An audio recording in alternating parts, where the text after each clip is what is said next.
A gente conversa agora com o professor de Relações Internacionais do Centro Universitário de Curitiba, Andrew Trauman.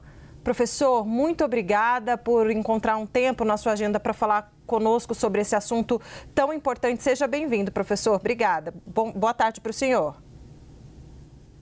Boa tarde para vocês. É uma honra também estar aqui com o Lorival, que acompanha bastante o trabalho dele. Professor, deixa eu te falar, vou chamar a Mari Catassi também para participar dessa entrevista conosco.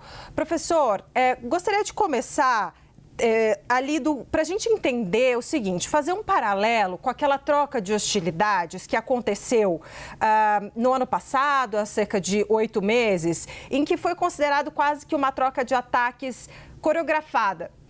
E agora, o Israel fala em ataque preventivo, o Irã e outras nacionalidades dizem que não e que agora o Irã tem o direito de se defender. Quer dizer, gostaria que isso fizesse uma comparação, um paralelo ao que aconteceu no ano passado e ao que está acontecendo hoje. Olha, o que aconteceu no ano passado, realmente, eu gostei muito da palavra que você usou, né, o coreografado.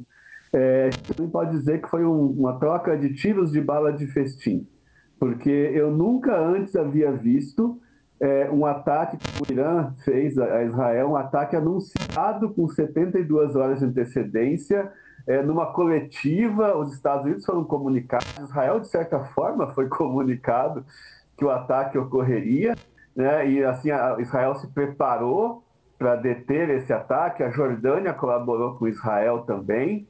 Então, aquilo foi realmente algo muito limitado, né? Foi algo tipo, olha, Israel, então, fez uma incursão em território iraniano, e o Irã precisava dar uma resposta, inclusive, para o seu público doméstico, de que aquilo não ia acontecer, aquilo não, não poderia passar em branco. Então, o Irã faz também uma resposta bastante, assim, milimetricamente calculada para que a coisa não escalasse.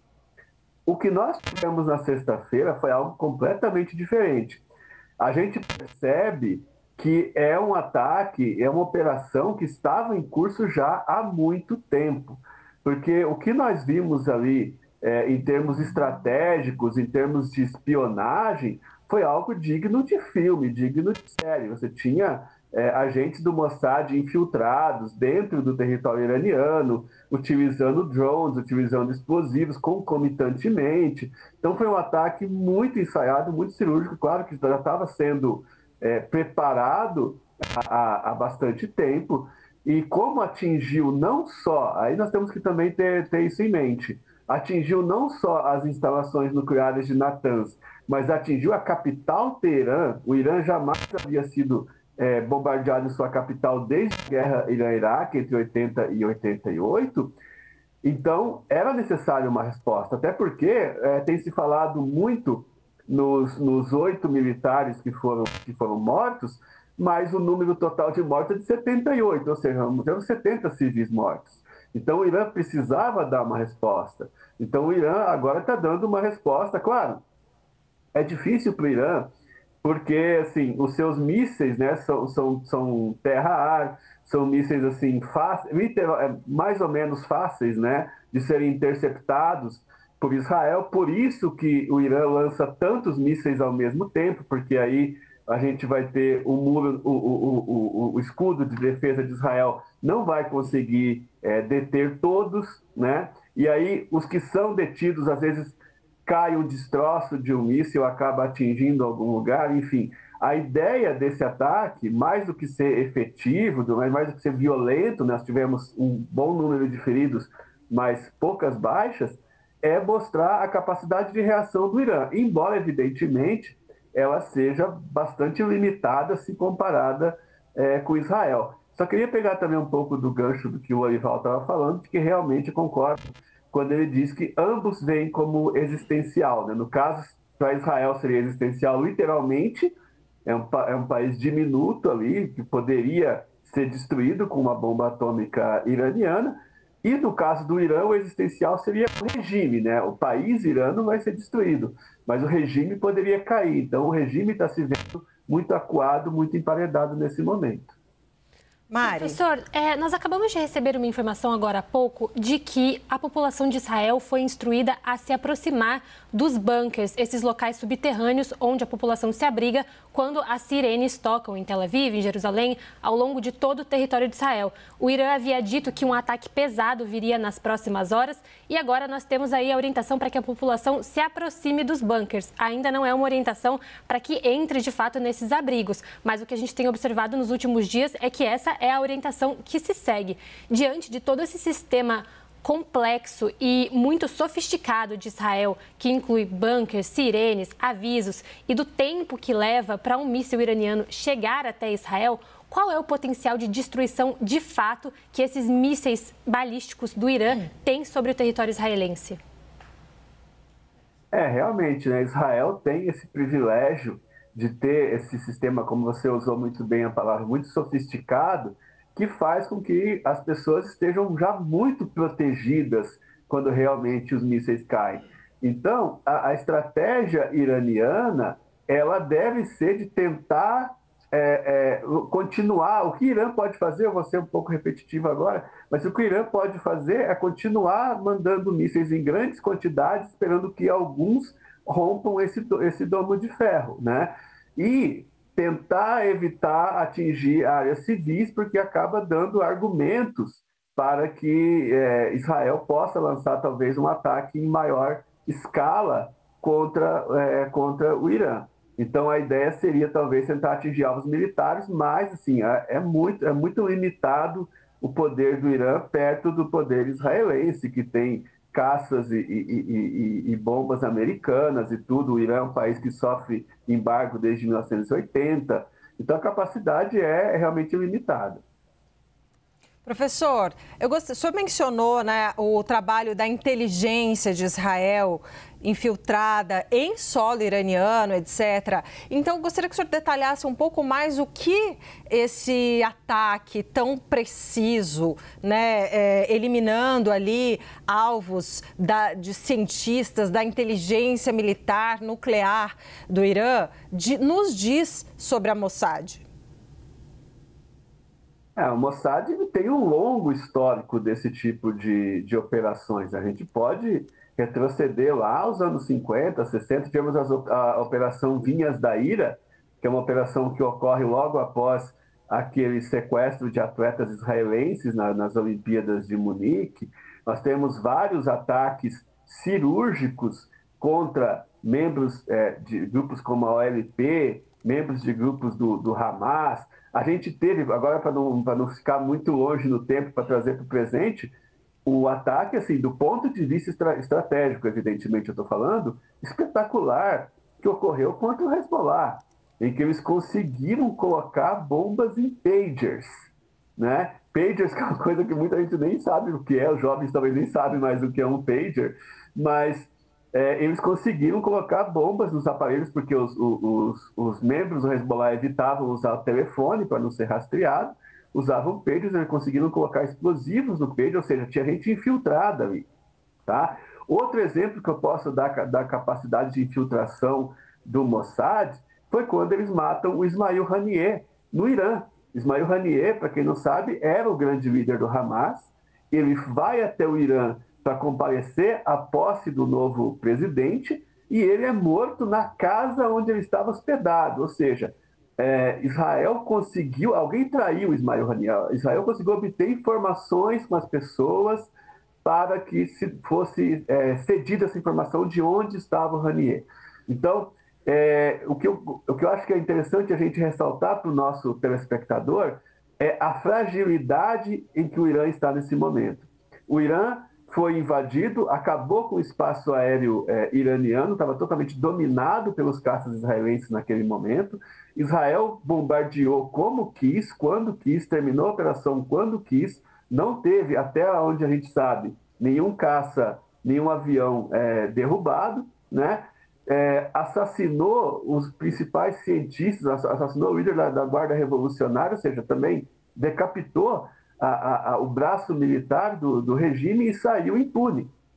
Quer dizer, agora a gente tem um revide iraniano, mas claro que é um revide que não é proporcional ao ataque ao ataque israelense, mas eu acho que ficou escancarada para o mundo a fragilidade do regime. Eu acho que isso também tem a ver com essa declaração do Netanyahu de que o povo deveria se insurgir, olha como o regime está fraco e tal, mas não, o povo não vai se insurgir, o povo iraniano é muito nacionalista, muito patriota, e nesse momento eles vão se unir não pelo regime, mas pelo país. Mari. Professor, a Agência de Energia Atômica da ONU disse que não há evidências de danos na usina nuclear de Fordow, no território iraniano.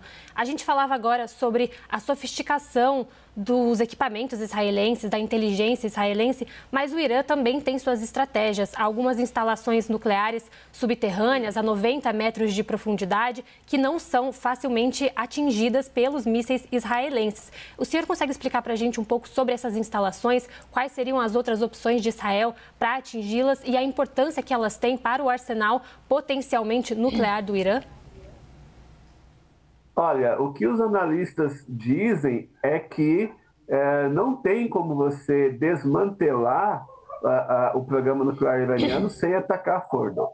Então, Natanz possui uma parte desse arsenal nuclear, uma parte dessas instalações nucleares, mas realmente a maior instalação nuclear fica em Fordow.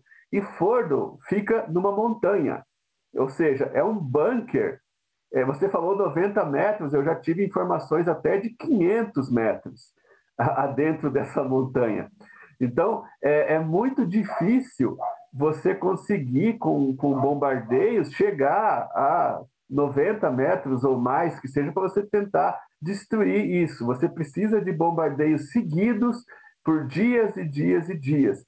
Então, e sem isso, o programa nuclear iraniano vai continuar existindo e Fordow é a principal planta, digamos assim, dessas instalações nucleares.